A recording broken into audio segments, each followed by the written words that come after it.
కొరింథీయులకు పత్రిక అపోస్తలుడైన పౌలు గారు కొరింథీయులకు రాసిన పత్రికల నుండి అనేకమైన విషయాలు మనం ధ్యానం చేస్తూ ఉన్నాం. 3వ అధ్యాయంలో మనం ఉన్నాం. 3వ అధ్యాయంలో ఈ రోజున 10వ వచనము 11వ వచనం చదువుదాం. దేవుని సన్నిధానంలో మనం ఇవ్వాల్సిన ప్రాధాన్యత ఖచ్చితంగా ఇవ్వాలి, అది ఎవరమైనా కానీ. చదువమ్మా. దేవుడు నాకు అనుగ్రహించిన కృప చెప్పున నేను నేర్పరి అయిన శిల్పకారుని వలె పునాది వేసి తిని, మరి ఒకడు దాని మీద కట్టుచున్నాడు. ప్రతివాడు దాని మీద ఎలాగో కట్టుచున్నాడో జాగ్రత్తగా చూసుకొనవలెను. వేయబడింది తప్ప మరి ఒక పునాది ఎవడను వేయనేరడు. ఈ పునాది యేసుక్రీస్తే. దేవునికి మహిమ కలుగును గాక. వేయబడిన పునాది తప్ప మరి ఎవడు వేయడు. ఈ పునాది యేసుక్రీస్తే. ఈ పునాది ఎవరు? యేసుక్రీస్తే. నేర్పరి అయిన శిల్పకారుని వలె పునాది వేసి తిని, నేర్పరి అయిన శిల్పకారుని వలె పునాది వేసి తిని, మరి ఒకడు దాని మీద కట్టుచున్నాడు. ప్రతివాడు దాని మీద ఎలాగో కట్టుచున్నాడో జాగ్రత్తగా చూసుకోవాలి. జాగ్రత్తగా ఎలా చూసుకోవాలంటండి? చాలా జాగ్రత్తగా చూసుకోవాలి. నేర్పరి అయిన శిల్పకారుని వలె ఆయన ఏం చేశాడు? నేర్పరి అయిన శిల్పకారుని వలె పునాది వేసి, నేర్పరి అయిన శిల్పకారుడు, నేర్పరి అయిన శిల్పకారుని వలె ఆయన పునాదిని వేశాడంట. పునాదిలో వెయ్యాలి అంటే ఒక రాయి కావాలి. పునాదిలో వెయ్యాలి అంటే ఒక రాయి కావాలి. ఆ రాయి ఏ రాయి పడితే ఆ రాయి పనిచేయదు. అది చెక్కబడిన రాయి ఉండాలి, మలచబడిన రాయి ఉండాలి. ఆ రాయి ఎప్పుడైతే పునాదిలో వేస్తామో, చెక్కబడి మలచబడిన రాయి, అది కట్టడానికి వీలుగాను అనుకుగాను ఉంటుంది. ఒకవేళ అది చెక్కబడకపోతే వీలు పడదు. ఏ రాయి పడితే ఆ రాయి వేయడానికి కుదరదు. ఏ రాయి పడితే ఆ రాయి వేయడానికి కుదరదు. చెక్కబడిన రాయి పునాదిలో అమర్చడానికి, అది ఒక లైన్గా కట్టడానికి ఆ రాయి ఎలా ఉంటుందంటే అనుకూలతగా ఉంటుంది. దేవునికి మహిమ కలుగును గాక. అందరు గట్టిగా దేవునికి స్తోత్రం చెబుదాం. కనుక మనం అందరం కూడా ఎలా ఉండాలని దేవుని ఉద్దేశం తెలుసా? చెక్కబడిన రాళ్ళుగా మార్చబడుదుము గాక. చెక్కబడాలి. రాయి చెక్కినప్పుడు అది కష్టమైద్దా సులువైద్దా? కష్టమే. రాయి చెక్కాలంటే దానికి చాలా దెబ్బలు కొట్టాలి కదా. సుత్తుతో కొట్టాలి, ఉనితో కొట్టాలి. అది కొట్టి కొట్టి కొట్టి ఒక రూపం దానికి వచ్చేలాగా, అంటే అది అమర్చడానికి చక్కగా ఉండేలాగా దాన్ని చాలా సేపు మలచాలి. మలచబడినప్పుడు కష్టమైంది, మలచబడినప్పుడు ఇబ్బంది అయ్యింది. అలాగే దేవుని వాక్యం కూడా చాలా మార్లు మనల్ని ఏం చేస్తాడంటే దేవుని వాక్యంతో మనల్ని చెక్కుతాడు. ఆమేన్. చెక్కుబడినప్పుడు కష్టమైంది. ఇవ్వడాలంటే కష్టమే కదా. స్వేచ్ఛగా తిరగాలంటే పెద్ద కష్టమే ఉండదు. ఒక చోట ఉండాలి, కొన్ని హద్దుల్లో ఉండాలి, కొంత షెడ్యూల్ ప్రకారంగా ఉండాలి. ఈ విధమైన ఒక క్రమం ఉండాలంటే అది కష్టతరంగానే ఉండొచ్చు. కష్టతరంగా ఉన్నా కానీ అది కట్టబడిన తర్వాత చాలా అందంగా ఉంటుంది. దేవునికి మహిమ కలుగును గాక. చెక్కబడిన రాయికి చాలా తేడా ఉంటుంది. మనం అందరం చెక్కబడిన రాళ్ళుగా తయారవ్వాలి. దేవునికి స్తోత్రం కలుగును గాక. మనందరం చెక్కబడిన రాళ్ళుగా ఎప్పుడైతే మనం తయారవుతామో మనం ఒక సుందరమైన కట్టగా కట్టబడ్డానికి, అనేక మంది చూసి ఆనందించే రీతిలో ఉండడం కొరకు ఇది మలచబడ్డానికి వీలుగా ఉంటుంది. కనుక మనం అందరం కూడా దేవుని వాక్యము చేత మలచబడాలి, దేవుని వాక్యము చేత చెక్కబడాలి, దేవుని క్రమశిక్షణలో ఎదగాలి. చెక్కేటప్పుడు కొన్ని దెబ్బలు పడతాయి, చెక్కేటప్పుడు కొంత కష్టమైంది. కొన్ని మాటలు చూడండి, వాక్యంలోంచి వచ్చిన మాటలు మన హృదయానికి కొన్ని మార్లు గాయపరుస్తాయి. మన హృదయం గాయమైంది ఆ మాటలు బట్టి. మన హృదయము ఆ మాటలు బట్టి ఏమైంది? గాయపరచబడింది. గాయపరచబడ్డా కానీ గాయపరచబడ్డా గాని ఏం చేయగలగాలి? మనం ఓర్పు కలిగి ఉండాలి. ఆమేన్. గాయపరచబడ్డా, దెబ్బలు పడినా మనం ఓర్పు కలిగి ఆ క్రమశిక్షణకి, ఆ క్రమానికి, చూడండి, తండ్రి యొక్క శిక్షలో ఎదిగిన వాడు, తండ్రి యొక్క క్రమశిక్షలో ఎదిగిన బిడ్డకి, తండ్రి యొక్క పెద్దల క్రమశిక్షలో ఎదగని వారికి ఇద్దరికి చాలా తేడా ఉంటుంది. తండ్రి క్రమశిక్షలో, తల్లిదండ్రుల యొక్క క్రమశిక్షలో ఎదిగిన వారికి, చిన్ననాటి నుండి ఒక క్రమం లేకుండా పెరిగిన వారికి చాలా తేడా ఉంటుంది. వీడిని క్రమపరచకపోతే పెద్దవాడు అయిన తర్వాత ఎవరి మాట వినడు. బాల్యం నుండి కూడా ఒక క్రమశిక్షణలోనికి వారిని తీసుకురావాలి. ఒక టయాన్ని అలవాటు చేయాలి, ఒక షెడ్యూల్ అలవాటు చేయాలి. మనమందరం కూడా నేర్పరతనం కలిగిన వ్యక్తులుగా మార్చబడదుము గాక. దేవుని వాక్యము చేత అనేక మార్లు మనము చెక్కబడాలి. పలుమార్లు మనం చెక్కబడుతూనే ఉండాలి. ఎప్పటి వరకు చెక్కబడాలి? ఒక రూపం వచ్చే వరకు చెక్కబడుతూనే ఉండాలి. ఒక రూపం వచ్చే వరకు మనం ఇవ్వబడుతూనే ఉండాలి. చూడండి, పెద్దవారు అయిన తర్వాత ఒక మంచి స్థాయిలో ఉన్నాడు అనుకోండి, అందరూ ఎంత ఆనందిస్తారు ఆ కుమారుని చూసి. ఎందుకు ఆ స్థాయిలోకి వెళ్ళాడు? చిన్ననాటి నుండి ఒక కష్టంతో కూడిన, క్రమశిక్షణతో కూడిన జీవితం అలవాటు అయితేనే ఆ స్థాయి వస్తుంది. ఎవరికి పడితే వారికి రాదు ఆ స్థాయి. ఎవరికి పడితే వారికి రాదు కదా. రావాలంటే ఒక క్రమశిక్షణతో కూడిన జీవితాన్ని కలిగి మనము దేవుని యొక్క సన్నిధానంలో మలచబడాలని ప్రభు ఆశిస్తున్నాడు. దేవునికి మహిమ కలుగును గాక. వాక్యము చేత దేవుని సేవకుడు ఏం చేస్తాడంటే కొన్ని మార్లు చెక్కుతాడు కదా. మాట్లాడలేదు మీరు ఎవరండి? చెక్కుతారా? చెక్కరా? దేవుని సేవకుడు కొన్ని మార్లు వాక్యము చేత కొంత సరి చేయబడే రీతిలో కొన్ని మార్లు కొంచెము కఠినమైన మాటలు ఉపయోగించి ఏ విధమైన గాయపరచబడ్డా కానీ సరి చేయబడాలని, గాయపరచబడ్డా కానీ గాయాన్ని రేపమనుకోండి, ఆ గాయం ఏమవుద్ది? గాయం మానడానికి అవకాశం ఉంటుంది. గాయం మీద మనం పూత పోసుకోకుండా వెళ్ళిపోకూడదు. పూత పోసుకుంటే వెళ్ళిపోతే లోపల గాయం మాందు. గాయం రేపాలి. రేపిన తర్వాత లోపల దానికి మందు వేయాలి. మందు వేసినప్పుడు ఏమైంది? ఆ గాయము మాంతది. దేవునికి మహిమ కలుగును గాక. దేవుని వాక్యము చేత సేవకుడు ఏం చేస్తాడు? చెక్కుతాడు. చెక్కినప్పుడు ఏం చేయబడాలి? చెక్కబడాలి. చెక్కబడితేనే మనము ఒక సుందరమైన కట్టడగా మనము కట్టబడతాం. నేర్పరితరమైన శిల్పకారుని వలె నేను ఏం చేశాను? పునాది వేసితిని. ఆ మూలరాయి ఎవరు? యేసుక్రీస్తు ప్రభువారే ఆ మూలరాయి. ఆ మూలరాతి మీద మనం అందరం ఏం చేయబడాలి తెలుసా? కట్టబడాలి. చెక్కబడిన రాళ్ళుగా మనం కట్టబడాలి. కట్టబడాలి అని అంటే చెక్కబడాలి. చెక్కబడకుండా కట్టబడడానికి వీలు పడదు. మనమందరము దేవుని సమక్షంలో చెక్కబడదుము గాక. కొన్ని మార్లు దేవుని మాటలు మనం ఏం చేస్తాయి? గాయపరచబడతాయి, కోపం రేపుతాయి, ఇబ్బంది పడతాం. అయినా కానీ చెక్కబడడానికి ఇష్టపడాలి. ఒకవేళ చెక్కబడి నేను ఇవ్వలేను, నా కోపం నాది, నా జీవితం నాది, నా స్వేచ్ఛ నాది అని వెళ్ళిపోయామనుకోండి, వెళ్ళిపోతే ఇంకేముండదు. సునాయాసంగా తృణీకరించాడంట జ్యేష్ఠత్వాన్ని ఏశావు. ఎలాగా? సునాయాసంగా జ్యేష్ఠత్వాన్ని, తరాలకు గుర్తుండిపోయే ఆశీర్వాదాన్ని, జ్యేష్ఠత్వాన్ని తృణీకరించేశాడు. దేని కొరకు? ఒక పూట కూటి కొరకని రాయబడింది అంతే. ఒక్క పూట కూటి కొరకు సునాయాసంగా తరాలు జ్ఞాపకం ఉండిపోయే జ్యేష్ఠత్వాన్ని తృణీకరించేసుకున్నాడు. ఆ జ్యేష్ఠత్వాన్ని యాకోబు స్వీకరించాడు. దాని విలువ అతనికి తెలుసు. ఏమన్నా ఒక ఎకరం ఇమ్మన్నాడా యాకోబు? ఏమ్మా?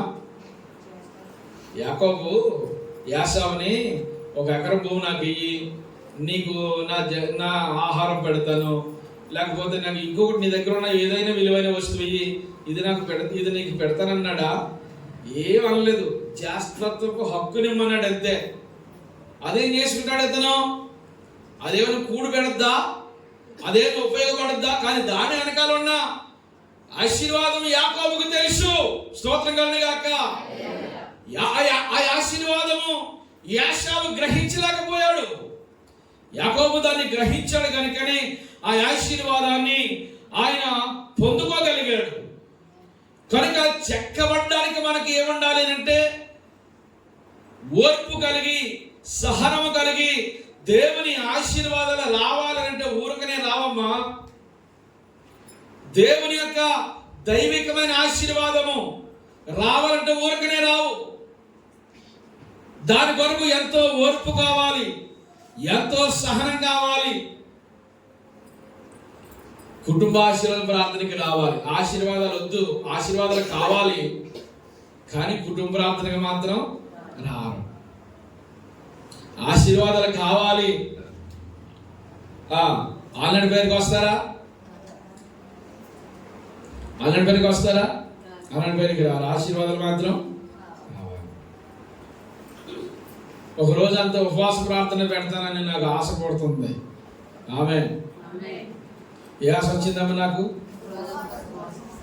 ఎందుకో నా మనసును దేవుడు ఈ మధ్యకాలంలో అలా ప్రేరేపిస్తున్నాడు. ఒక రోజంతా మన వాళ్ళతో చెప్పు బాబు, ఒక రోజంతా ఉపవాస కూటం అనౌన్స్మెంట్ చేయి, అందరూ దేవుని సన్నిధిలో ఉండాలి కుటుంబాలతో అని దేవుడు నన్ను ప్రేరేపిస్తున్నాడు. ఆమేన్, ఆమేన్. ఎన్ని రోజులు? ఒక రోజు అంతా, ఒక డే అంతా, డే అండ్ నైట్ కాదు, ఒక డే అంతా ఏంటి మనకి? ఉపవాసం.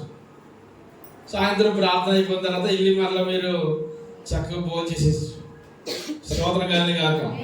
వాళ్ళకి ఇష్టమైన దీనికి ఎస్ ఆర్ నో? అందరూ వస్తారా?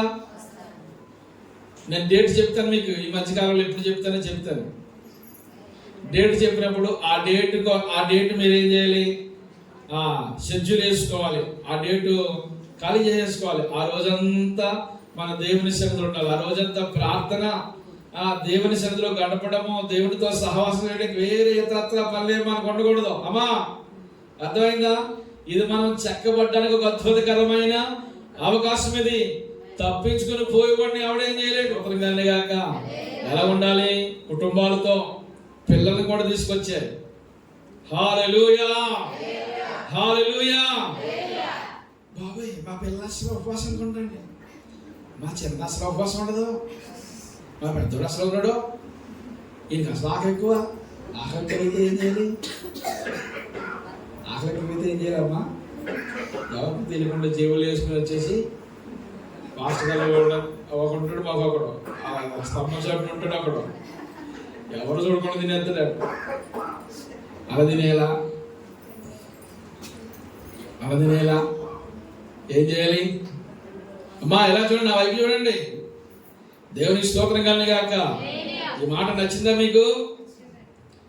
ఉపవాస ప్రార్థనలో చాలా ఆశీర్వాదాలు ఉంటాయి. హల్లెలూయా, హల్లెలూయా. ఇది మనం చెక్కబడ్డానికి ఒక అద్భుతకరమైన అవకాశం. మన కుటుంబాలు చెక్కుకోవాలి, మనము చెక్కబడాలి, ఒక క్రమశిక్షణకు అలవాటు కావాలి. మనము క్రీస్తు యేసు పునాది మీద మనం అందరం కూడా చక్కగా మనం కట్టబడాలి. దేవునికి స్తోత్రం కలుగును గాక. అందరూ దేవునికి స్తోత్రం చెబుదాం. ఆ పునాది ఎవరు? ఆ పునాది ఎవరు? చెప్పు. ఆ పునాది ఎవరు? యేసుక్రీస్తు. ఇప్పుడు మనం యేసుక్రీస్తు అనే బండ మీద లేక ఆ పునాది మీద మనం కట్టబడాలి. ఏ పునాది వేసుకోకూడదు, మనం ప్రత్యేకమైన పునాదులు వేసుకోకూడదు. కొంతమంది సెపరేట్ అయిన పునాదులు వేసుకుంటారు. వారి ఆలోచనలన్నీ పరిచర్యకి భిన్నంగా ఉంటాయి, క్రీస్తు భిన్నంగా ఉంటాయి, వాక్యానికి భిన్నంగా ఉంటాయి.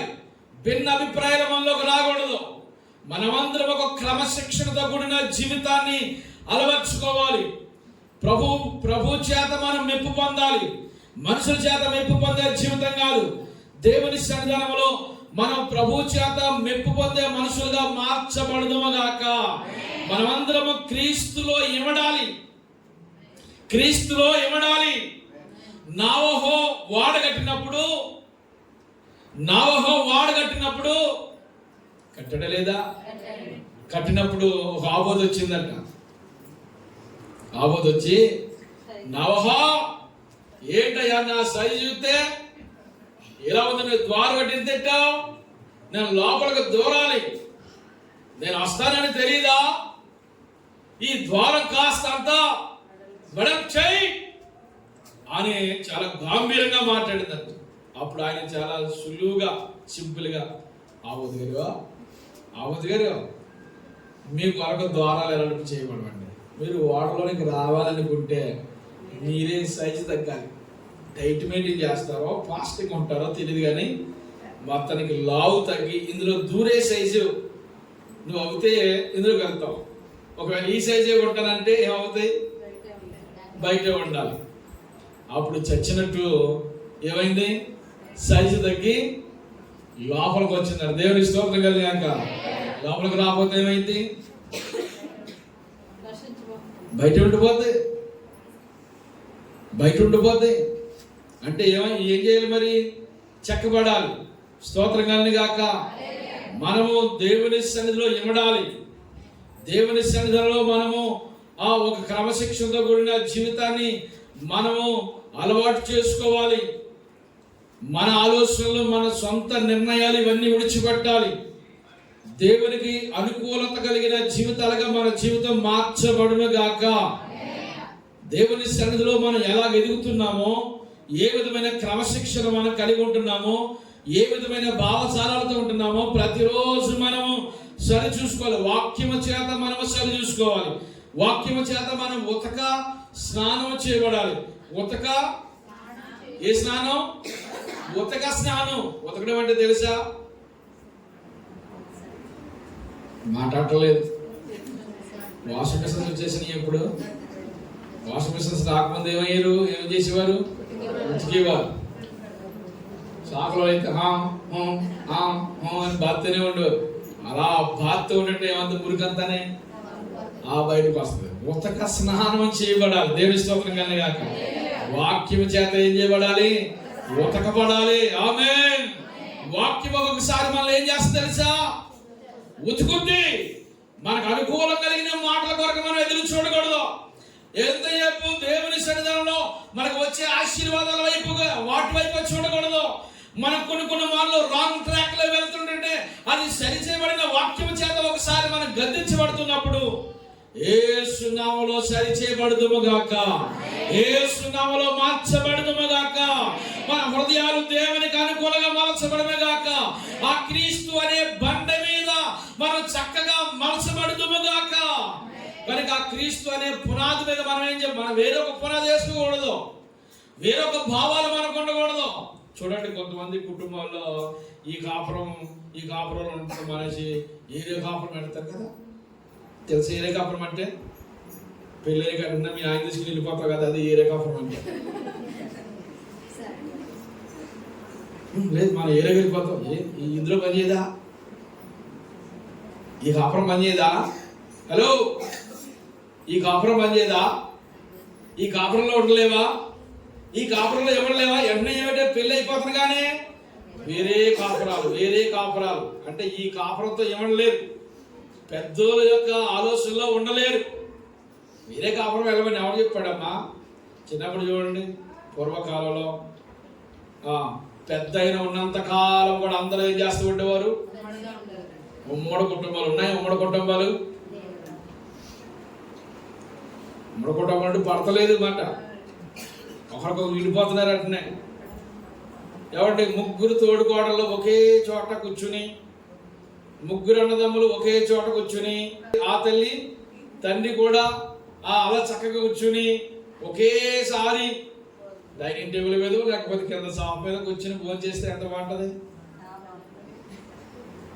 అక్కడ కూర దగ్గర వచ్చేంత గొడవ సరిపెట్టేసుకుంటూ పోయారండి. అలాగా బాబోయ్, తండ్రి తిడతాడు, మా అమ్మ దొరుకుతుంది, మా అమ్మ తిడుతుంది, మా నాన్న తిడతాడు అని భయం ఉండేది. ఈరోజు భయము భక్తి లేని మర్యాద లేని జీవితాలుగా ఉండిపోతున్నారు. పెద్దోళ్ళంటే కనీసం మర్యాద లేదు, గౌరవం లేదు. పెద్దవాళ్ళకి అసలు రెస్పెక్ట్ లేదు. మా అమ్మ ఇంటి మాకు ఏం తెలియదంటుంది ఒక సహోదరి. ఆ అమ్మకి ఏం తెలియదంట. మరి ఎవరికి తెలుసు? ఈ పిల్లకి తెలుసు. మరి ఆ అమ్మకి ఏం తెలియదు. మరి ఆవిడ అనుభవం ఆవిడ అనుభవం గొప్పదా, ఈవిడ జ్ఞానం గొప్పదా? జ్ఞానం కంటే అనుభవం చాలా గొప్పది. దేవుడి స్తోత్రం కలుగును గాక. మనకి ఏముండాలి? అనుభవాలు ఉండాలి. స్తోత్రం కలుగును గాక. మన పిల్లలకి ఏమి నేర్పించాలి? జ్ఞానం కంటే ముందు అనుభవాలు నేర్పించాలి. ఎవరితో ఎలా నడవాలో, ఏ విధమైన సహవాసాలు ఉండాలో, ఏ విధమైన భావాలు ఉండాలో మనం ఏమి నేర్పాలి? పిల్లలకి అనుభవాలు నేర్పాలి. దేవునికి స్తోత్రం కలుగును గాక. దేవుని సన్నిధి ఒక మంచి అనుభవం అండి. ఈ అనుభవాన్ని మనం నేర్పాలి మన పిల్లలకి. ఇదే మనకి ఆస్తి. ఈ ఆస్తిని మన బిడ్డలకు పంచాలి. దేవునికి స్తోత్రం కలుగును గాక. మనం స్తోత్రం చెప్పరే. అందరం క్రీస్తు అని బండ మీద కట్టబడాలి. కట్టబడాలి అంటే చెక్కబడాలి. కట్టబడాలంటే అమ్మా ఏం చేయాలి? నీ బిడ్డలను అప్పుడప్పుడు చెక్కినప్పుడు కోప పెట్టుకోకమ్మా. అర్థంగా కొన్ని సార్లు చెక్కేస్తాను నేను. చెక్కాలనిపించదు. చెక్కినప్పుడు గురుపులన్నీ పోతాయి కదా. పిచ్చి మొక్క ఉందనుకోండి, ఆ పిచ్చి మొక్క ఒకసారి పిచ్చి కొమ్మలు వేసినప్పుడు కత్తించుకుని అన్నప్పుడు నేను టారుగా వెళ్తాను. దేవుని స్తోత్రం కలుగును గాక. హల్లెలూయా. మన బిడ్డలో జ్ఞానవంతులుగా తయారవ్వాలి. దేవుని యందు భయభక్తులు కూడిన జీవితాలు వారికి మనము నేర్పించగలగాలి. తర్వాత తరాలకి ఒక ఆశీర్వాదకరమైన వ్యక్తులుగా మలచబడదుము గాక. అందరూ దేవుని స్తోత్రం చెబుదాం. మరొకసారి గట్టిగా దేవుని స్తోత్రం చెబుదాం. చూడండి, యెషయా గ్రంథం చదువుదాం. 28వ అధ్యాయము 16వ వచనము. యెషయా గ్రంథం 28వ అధ్యాయం 16వ వచనము. యెషయా గ్రంథం 28వ అధ్యాయం 16వ వచనము. ప్రభువు యెహోవా ఇలాగు సెలవిచ్చుచున్నాడు, సియోనులో పునాదిగా రాతిని వేసినవాడు నేనే. అది ఏ రాయి తెలుసా? పరిశోధించబడిన రాయి. అది పరిశోధించబడిన రాయి, అమూల్యమైన తలరాయి, బహు స్థిరమైన పునాది అయిన మూలరాయి అన్నది విశ్వసించిన వాడు కలవరపడడు. దేవునికి స్తోత్రం కలుగును గాక. అది ఏ రాయి తెలుసా? పరిశోధించబడిన రాయి. సియోనులో ఆ రాయిని దేవుడు ఏం చేశాడు? పునాదిగా దాన్ని నియమించాడు. సియోనులో స్థాపించిన వాడు దేవుడు యేసుక్రీస్తు ప్రభువారు ఈ లోకానికి రావడమే ఒక పునాది. పేతురు, ఇదిగో నీవు బండవు, ఈ పునాది మీద ఏం చేస్తావు? నా సంఘాన్ని కడతావు. దానికి పునాది ఎవరిని? ఆయనే. ఆ పునాది మీద మనందరము కూడా కట్టబడాలి. అది పరిశోధించబడిన రాయి. పరిశోధించి తెలుసుకున్నావు, చుట్టూ నన్ను ఆవరించావు, కూర్చుండుట లేచిండుట బాగుగా ఎరిగి ఉన్నావు రాజా, బాగుగా ఎరిగి ఉన్నావు, నన్ను చూచువాడా, నిత్యం కాచువాడా, చప్పుగా నన్ను చూచువాడా, నిత్యం కాచువాడా, నమ్మునై ఉండగా నీ కన్నులకు అరుగై నీ ఉండలేకయ్యా, నమ్మునై ఉండగా నీ కన్నులకు అరుగై నీ ఉండలేకయ్యా, నడచినాను తట్టుకున్నాను అయ్యా నీ వెలిగి ఉన్నావు, నడచినాను తట్టుకున్నాను అయ్యా నీ వెలిగి ఉన్నావు,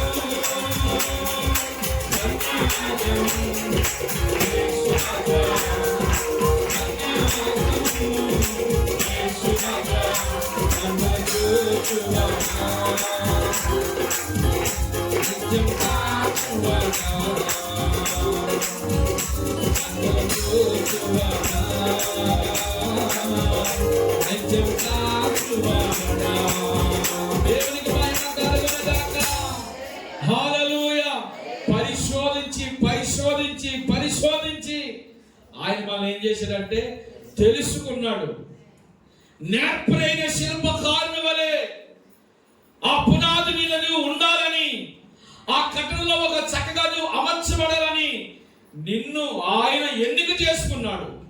మనందరిని ఆయన ఎన్నిక చేసుకున్నాడు. పనికిరాని పాత్రలను, పనికిరాని జీవితాలను ఒక ప్రయోజనకరమైన వ్యక్తులుగా మార్చాలని, నిషేధించబడిన జీవితాన్ని ఒక ఉపయోగకరమైన రీతిలో ఉండాలని శూన్యములో ఈ సృష్టిని దేవుడు తయారు చేశాడు. మన జీవితాన్ని ఒక అద్భుతకరమైన, ఆశీర్వాదకరమైన జీవితాలుగా మనం ఉండాలని. ఎవరి నిరాశ జీవితాలుగా ఉండాలని కాదు, నిస్పృహలో బ్రతకాలని కాదు, పనికిరాని పాత్రగా ఉండాలని కాదు, ఎందుకు పనికిరాని అనామకులుగా భూలోకంలో మనం ఉండాలని కాదు, ఎప్పుడు అప్పులతో బ్రతకాలనే కాదు. ఆమేన్, ఆమేన్, ఆమేన్. ఒక అవమానకరమైన జీవితాన్ని మనం గడపాలని దేవుని ఉద్దేశం కాదు. వారిలో ఒంటరైన వాడు వేల కొలది దేవుడు చేస్తాడు. దేవునికి మహిమ కలుగునుగా. సముద్ర వ్యాపారాలను నీ వైపు తిప్పుతాడు. జనముల యొక్క ఐశ్వర్యమును ఎవరో సంపాదిస్తారు, మనకు తెలియదు. అది నీవు అనిపించడానికి దేవుడు చూపుతాడు. ఆమేన్, ఆమేన్, ఆమేన్. నిన్ను ఏం చేశాడు తెలుసా? ఆయన ఎరిగాడు, మనల్ని పరిశోధించాడు, తెలుసుకున్నాడు, మనం ఎన్నిక చేసుకున్నాడు. నిషేధించబడిన జీవితాలు. ఏమంటే ఆ రాయి చూడండి, ఈ రాయిని ఏం చేసాడు? ఇప్పుడు రాయి దేవుడి చేతిలోకి వచ్చినప్పుడు ఏమవుతుంది? చెక్కబడుతుంది, చెక్కబడుతుంది. మనం ప్రతిరోజు ఏం చేయబడాలి? దేవుని వాక్యము చేత చెక్కబడుదుముగాక. దేవుని సన్నిధిలో ఒక ఆశీర్వాదకరమైన పాత్రగా మనము మలచబడుదుముగాక. అందరం దేవుని స్తుతి చెబుదాం. ఏమండి, సియోనులో పునాదిగా దాన్ని స్థాపించాడు. ఆ సియోనులో దాన్ని పునాదిగా స్థాపించాడు. అది పరిశోధించబడిన రాయి, అమూల్యమైన రాయి, అది బహుస్థిరమైన రాయి, బహుస్థిరమైన రాయి. ఇది మూల రాయిగా ఉంది. ఈ బహుస్థిరమైన సియోనులో స్థాపించిన ఈ రాయిని ప్రజలందరూ ఏం చేశారు తెలుసా? ఆయన తృణీకరించాడు. అందరూ ఏం చేశారు? ఆయన ప్రభువాన్ని అందరూ సన్మానం చేశారా, తృణీకరించారా?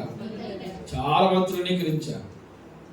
చూడండి, అపొస్తలుల కార్యాల గ్రంథం 4వ అధ్యాయం చూడండి. 4వ అధ్యాయం 11వ వచనం చదవమ్మా. ఈ రాయిని, ఈ స్థిరమైన అమూల్యమైన రాయిని ఆయన స్థాపిస్తే, ఇల్లు కట్టువారైన మీరు తృణీకరించిన రాయి. ఏమండి, మీరు తృణీకరించిన రాయి ఎవరు? ఇల్లు కట్టువారు. ఆ సియోనులో వేసిన ఈ పునాదిగా ఆయన స్థాపించిన ఈ రాయిని ఇప్పుడు మీరేం చేశారు తెలుసా? మీరు దాన్ని తృణీకరించారు. ఆ తృణీకరించబడిన రాయి ఆయనే. ఆ తృణీకరించబడిన రాయి ఆయనే. ఈ రోజు మనం తృణీకరించబడుతున్నామంటే ఆయన కంటే ఎక్కువ తృణీకరించబడలేదు. ఈ రోజు మనం నిందించబడుతున్నామంటే ఆయన కంటే ఎక్కువగా నిందించబడలేదు. ఈ రోజు మనం అవమానపడుతున్నామంటే ఆయన కంటే ఎక్కువ అవమానపడుతలేదు. మనం ఈ రోజు మనం బాధల్లో ఉన్నామంటే ఆయన కంటే ఎక్కువగా లేవు. ఎవరైనా సొంత వారి ప్రభువాన్ని ఏం చేశారు తెలుసా? తృణీకరించారు.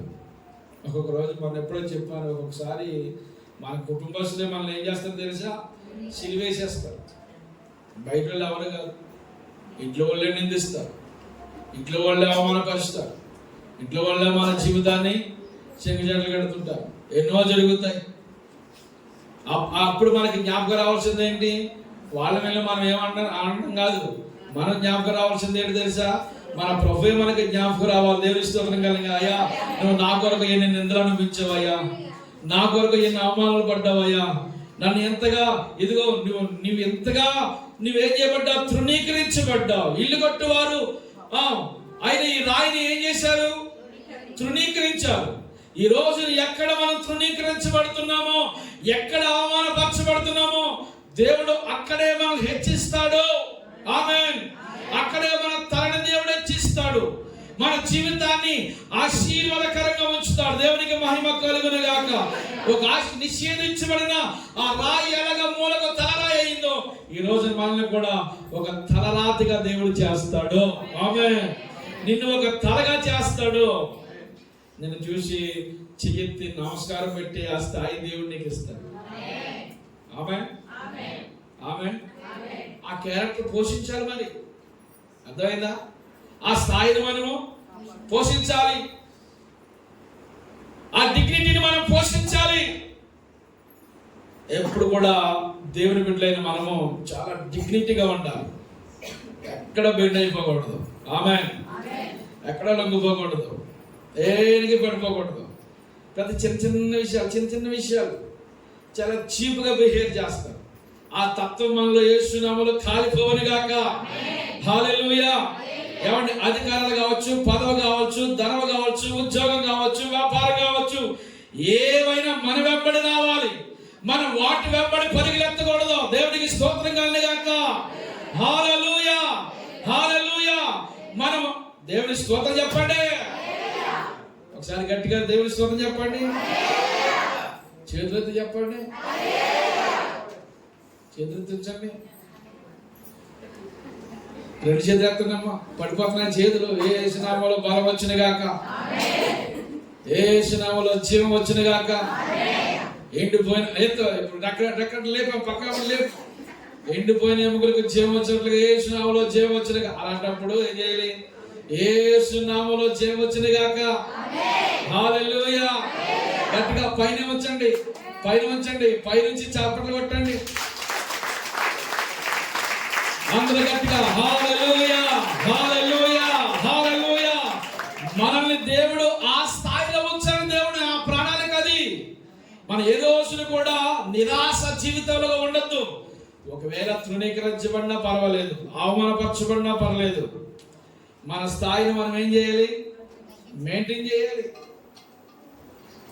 మన డిగ్నిటీ మనం మెయింటైన్ చేయాలి. కొంతమంది చూడండి, భోజనాల దగ్గర ఎంత బెండ్ అయిపోతారు. అవునే కదా? స్తోత్రం చెప్పరా? హల్లేలూయా. బెండ్ అయిపోకూడదు. ఏం చేయాలి? ఎవరైనా తినమన్నారు అనుకో, కొంతమంది వద్దురా నచ్చు కదా, సంచిలో బాక్స్ పెట్టాము తినమంటారు. తినమన్నప్పుడు ఏం చేయాలి? తినగానే ఒప్పుకుంటే తిని, తినలేనప్పుడు ఏం చేయాలి? వద్దురామంట. బాక్స్ వేసాము, ఇంటికాడ తినేస్తాను. అక్కడ ఏమైపోతుంది తెలుసా? మన డిగ్నిటీ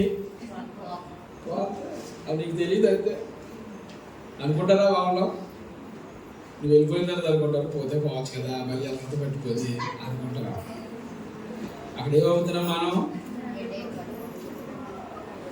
చాలా డిగ్నిటీ మెయింటైన్ చేయాలి సమాజంలో. ఎవరో మనం అనుకున్నాం? క్రీస్తు బిడ్డలో మనం. స్తోత్రం కలుగును గాక. హల్లెలూయా. అందరూ స్తోత్రం చెప్పండి. మన పరికరాలన్నీ చాలా నీట్గా ఉండాలి, డిగ్నిటీగా ఉండాలి. మనం సమాజంలో రాసులైన యాజక సమూహముగా ఏర్పరచబడిన వంశమై, పరిశుద్ధ జనమై, నీ సొత్తైన ప్రజగా మమ్ము చేసితివి. చేతులెత్తి ఆరాధనా, ఆరాధన. యేసు నామములో జీవం వచ్చును గాక. ఆరాధనా, ఆరాధనా. యేసు ప్రభునకే, యేసు ప్రభునకే, యేసు ప్రభునకే, యేసు ప్రభునకే.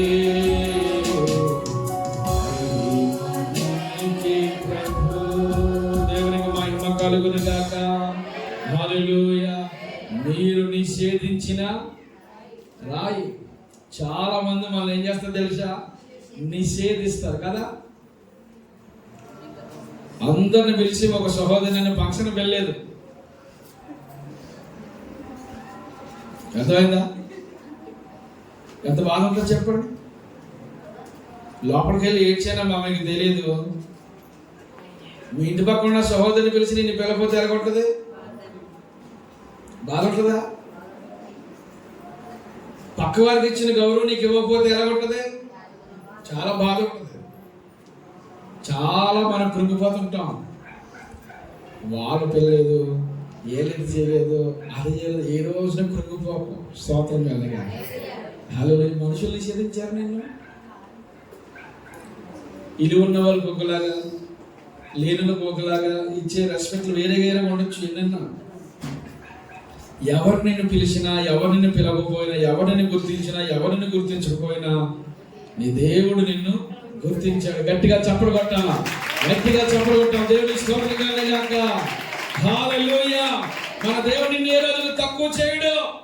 సమాజంలో నువ్వు తక్కువైపోయిన అనుకోవద్దు.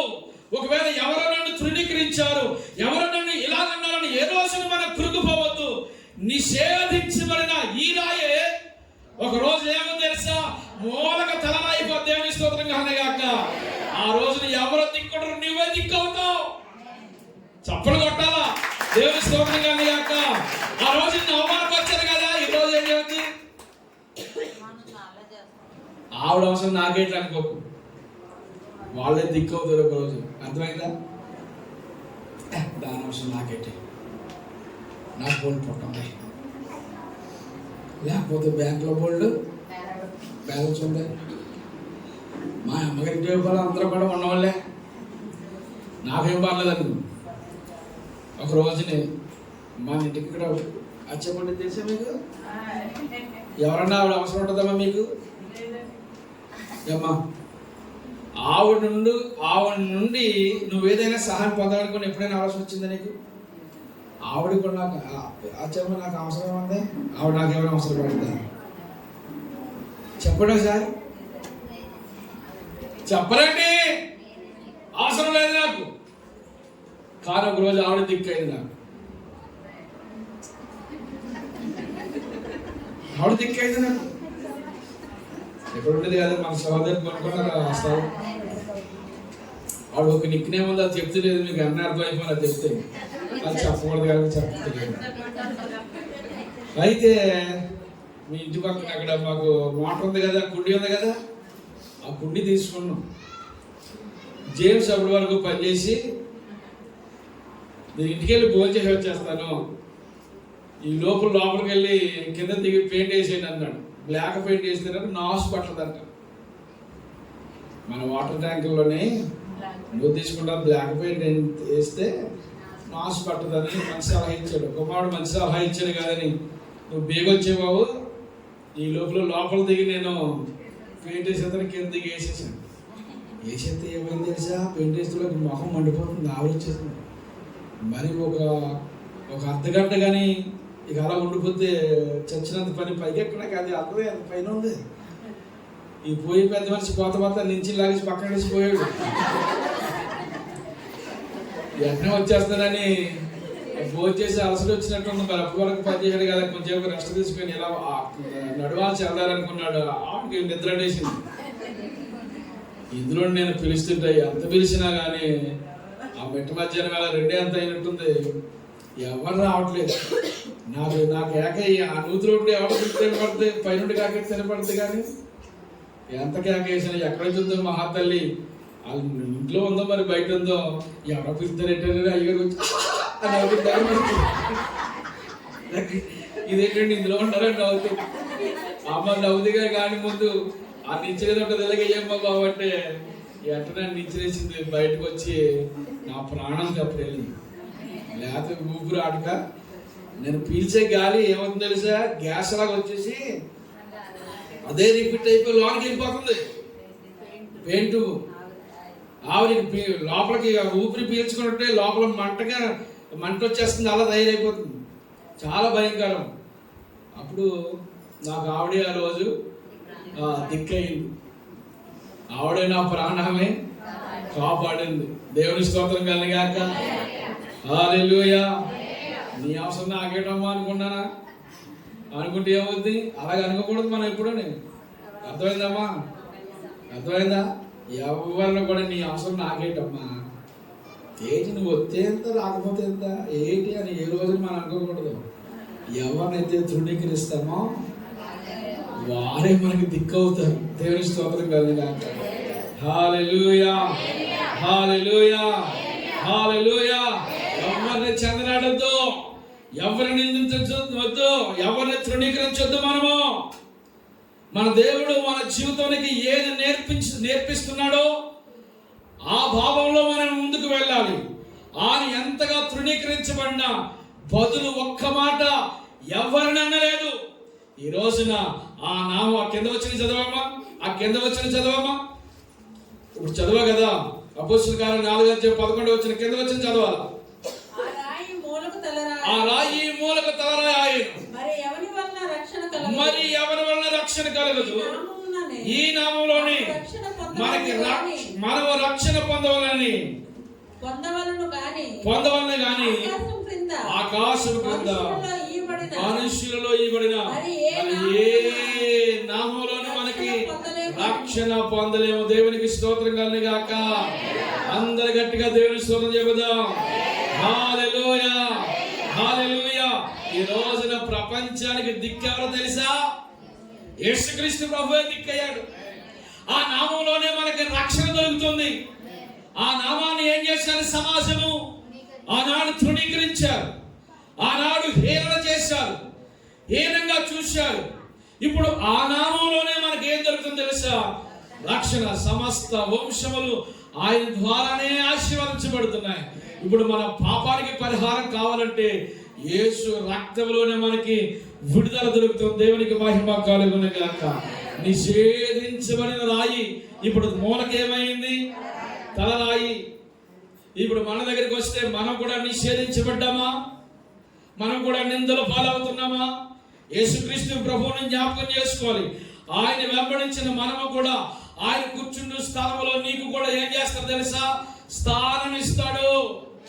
ఆయన అలాంటి ఒక గొప్ప ఉన్నతమైన ఆశీర్వాదాన్ని ప్రభు ఇవ్వడానికి ఆయన ఇష్టపడుతూ ఉన్నాడు. ఈ రోజున ఏ విధమైన నిరాశలోనికి మనం వెళ్ళిపోవద్దు. దేవుని మీద ఆధారపడదాం, దేవుని మీద ఆనుకుందాం, దేవుని మీద ఆనుకుందాం. ఏ దిక్కు లేదు మనకి, దేవుడే దిక్కు. నాకు ఏ దిక్కు లేదన్నమాట. ఏ దిక్కున్నా ఏ దిక్కు లేకపోయినా దేవుడి దిక్కు మాత్రం మనకు ఉంటుంది. ఆమె ఆయన దిక్కు చూసిన వాళ్ళకి రక్షణ, ఆమె రక్షణ శీఘ్రంగా లభిస్తుంది. ఆమె ఏ దిక్కు చూసినా ఒకవేళ రక్షణ దొరకకపోవచ్చు, కానీ ఈ దిక్కు చూస్తే నీకు రక్షణ దొరుకుతుంది. రక్షించే అస్తమైంది. దేవునికి స్తోత్రం కలుగును గాక. హల్లెలూయా. యాకోబు ఒక రోజు తండ్రి ఇంటి దగ్గర నుంచి ఏం చేస్తున్నాడు తెలుసా? పారిపోతున్నాడు. అన్నకు జడిచి ఏశావు గురించి జ్ఞాపకం చేసిన కదా ఇందాక. ఏశావుకి జడిచి యాకోబు ఏం చేస్తున్నాడు? తన్నింటిని పారిపోతున్నాడు. 14 నుండి అతడు పారిపోతున్నాడు. కానీ ఒక రోజున ఒక సాయంత్రకాల పూట అరణ్యమునికి వెళ్ళాడు. అక్కడ బాగా చీకటి అయిపోయింది. ఎటు వెళ్ళడానికి తావలేదు ఆయనకి. ఆ రాత్రి అక్కడ పండుకున్నాడు. ఆయన పండుకుంటూ ఒక రాయి తీసుకున్నాడంట. ఒక రాయి తీసుకుని దాన్ని ఏం చేశాడు?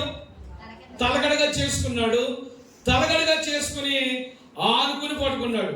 ఇప్పుడు చెప్పండి, రాయి తలగడ కింద పెట్టుకుంటే నిద్ర పడుతుందా? తలతో వేసుకుంటే నిద్ర పడుతుంది, కానీ అది అనుకూలంగా ఎలా కావుతారో. రాయిని ఎలా మలుచుకుంటావు? రాయిని మలుచుకోలేం కదా. రాయి మెత్తకుంటుందా గట్టికుంటుందా? గట్టికుంటుంది. ఒకవేళ ఏది నిద్రపోయిన ఇలా శీలగానే అనుకోండి, మంది తగ్గుతుంది కదా. రాయిని మనం తల కింద పెట్టుకుంటే ఎవడకపోవచ్చు, ఇవ్వడానికి అనుకూలంగా ఉంటుంది. కానీ అది అనుకూలంగా లేకపోయినా కానీ ఆ రాయిని ఏం చేశాడు యాకోబు గారు? తలగడగా మలుచుకున్నాడు. దేవునికి మహిమ కలుగును గాక. ఎప్పుడైతే దాన్ని తలగడగా మలుచుకుని దాని మీద ఆనుకున్నాడో అతని గాఢ నిద్ర పడేసింది. దేవునికి మహిమ కలుగును గాక.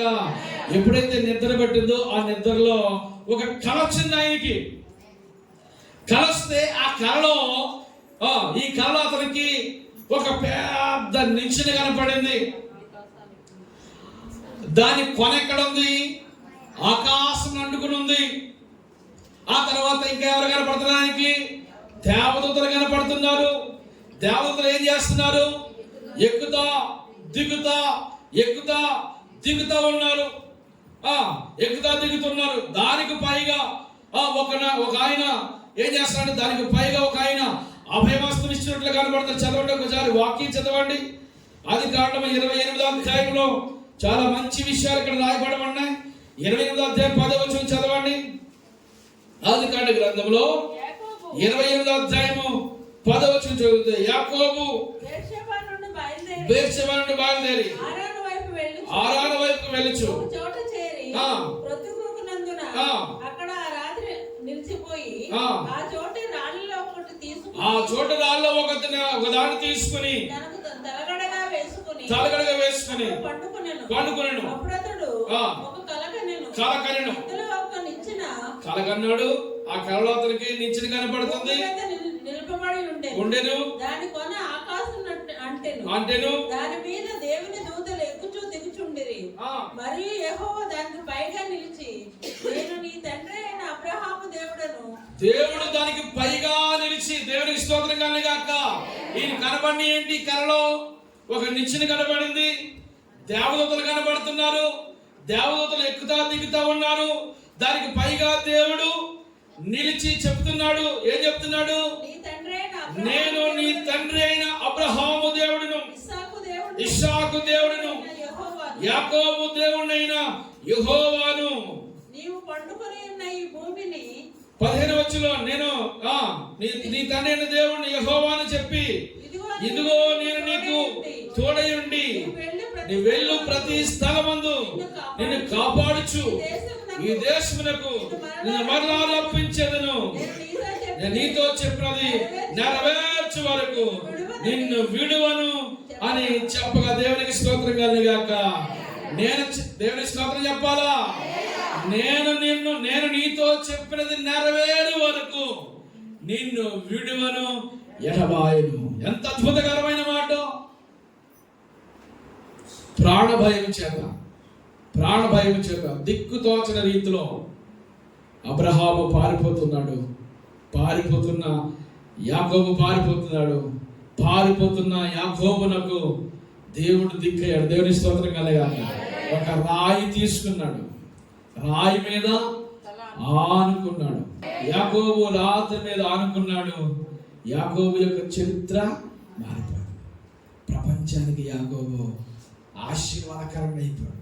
నువ్వు ఆశీర్వాదకరంగా ఉంటావు, నీవు దీవెనకరంగా ఉంటావు. నీ సంతానం పై చెప్పాడు, నీ సంతానం ఆకాశ నక్షత్రాలే మారిపోతుంది. నేను నీతో చెప్పింది నెరవేరే వరకు నిన్ను విడువను, ఎడబాయను. మోకరించండి, ప్రార్థన చేసుకుందాం. నిన్ను విడువను, ఎడబాయను అని దేవుడు చెబుతున్నాడు. నిన్ను విడువని దేవుడు, నిన్ను ఎడబాయని దేవుడు, నీకు సహాయం